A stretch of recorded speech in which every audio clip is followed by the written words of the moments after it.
Wisdom is more apt to be seen in guarding your tongue than speaking your mind. Hi, this is Barry Phillips with 10 Minute Torah, day number 4, the Torah portion, Toldot. I have to laugh a little bit when I think about those who struggle to hold their tongue. Yeah. So we come to Bereshit, Genesis chapter 26 and verse 1, and we read that and following. And there was a scarcity of food in the land besides the first scarcity of food, which was in the days of Abraham. And Yitzhak went to Abimelech, sovereign of the Philistines, in Gerar.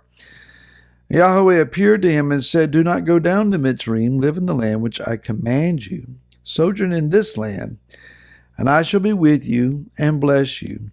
For I give you all these lands to you and your seed, and I shall establish the oath which I swore to your father Abraham. And I shall increase your seed like the stars of the heavens, and I shall give all these lands to your seed. And in your seed all the nations of the earth shall be blessed, because Abraham obeyed my voice and guarded my charge, my commands, my laws, and my Torah." And Yitzhak dwelt in Gerar. Several little things here we want to pick out just before we get into more of an in-depth look. And that is that as far as we know, the last time we were given a location for Yitzhak and family was Be'er Lahai Roy, which is the well of the living one who sees. Now, they may or may not have moved from that location, but that's the last point of reference that we have. Even in a place where we're living in a place of spiritual quality, having some sense of vision and understanding, there are times that the vision dries up, that the quality of the spirit is diminished, and things happen. I'd like to say that we can live on a high and exalted spiritual plane all the time, but that's just not the reality of the case. Everyone goes through times where it seems that things have dried up, at least that's the way it seems. So when famine comes, we understand that there is a need to move. So the effort then is to go down to Mitzrayim. They're stopped in the land of the Philistines at Gerar. Yitzhak is different than his father and than Yaakov, his son.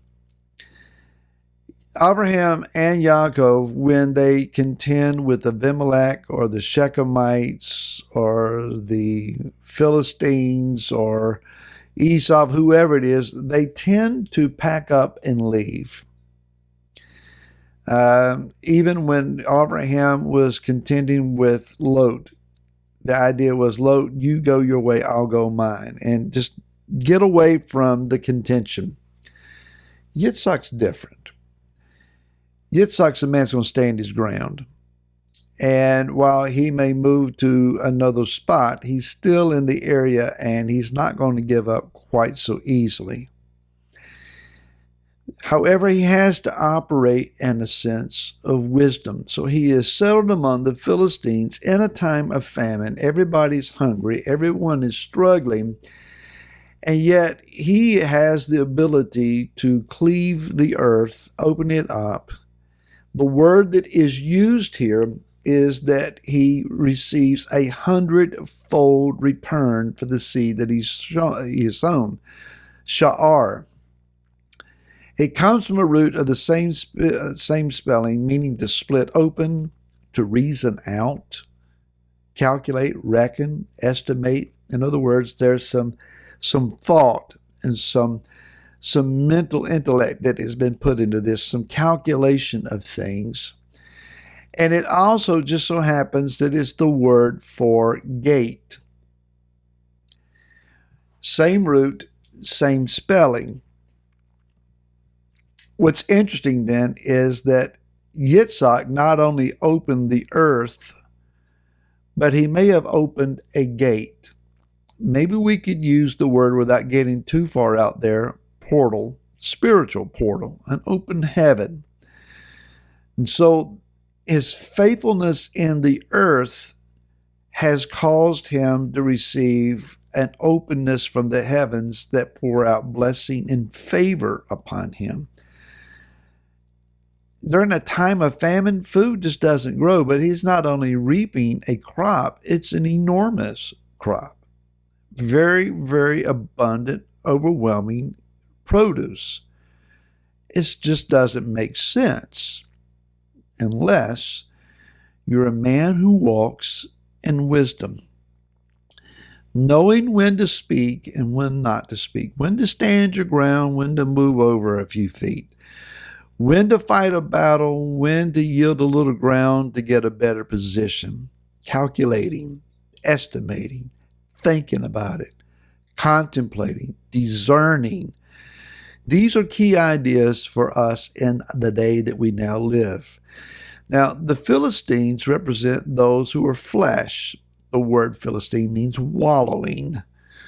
So it's the idea of those who wallow in the dust, the dirt, the mud, those who want to get down, throw down, and make a big spill of things.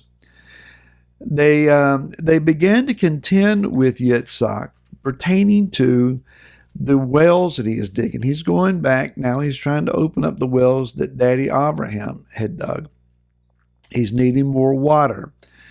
There's water there. You're just going to have to dig for it. Even in a time of famine, there is an abundance. There is an ability, but you're going to have to dig for it.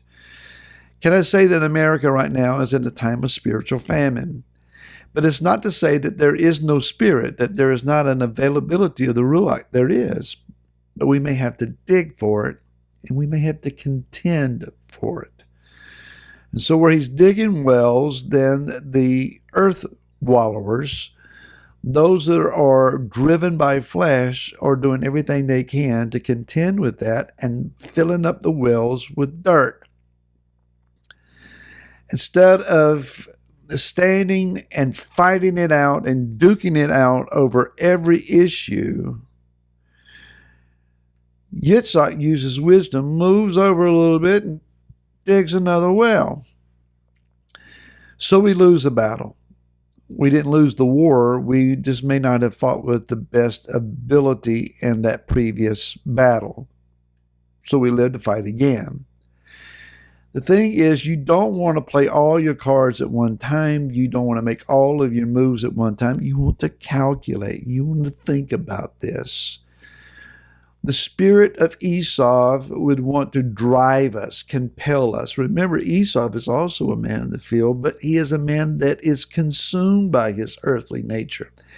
Yitzhak likewise is a man in the field. He enjoys the outdoors. He has the ability to put his hands in the earth and the dirt and get something out of it. But he's reasoning, calculating, not running off on whims, not given to anger, not driven by compulsion.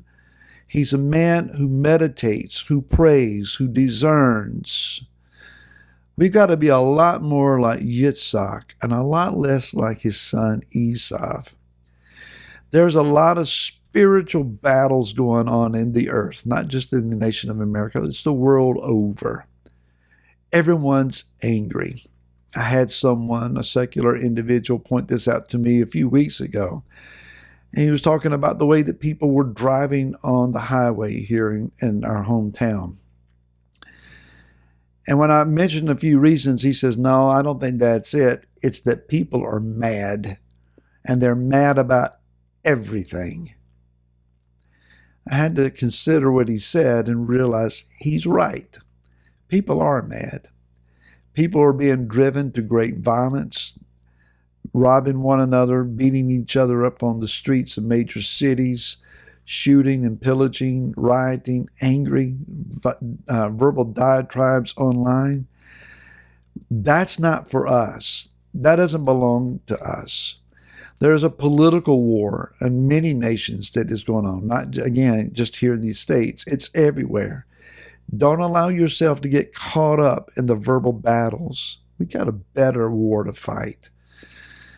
So if we lose a battle, move over. Fight again, but use the calculations of the Ruach to do so. Be wise. Use wisdom. Watch that mouth. We'll see you again tomorrow. Till then, shalom.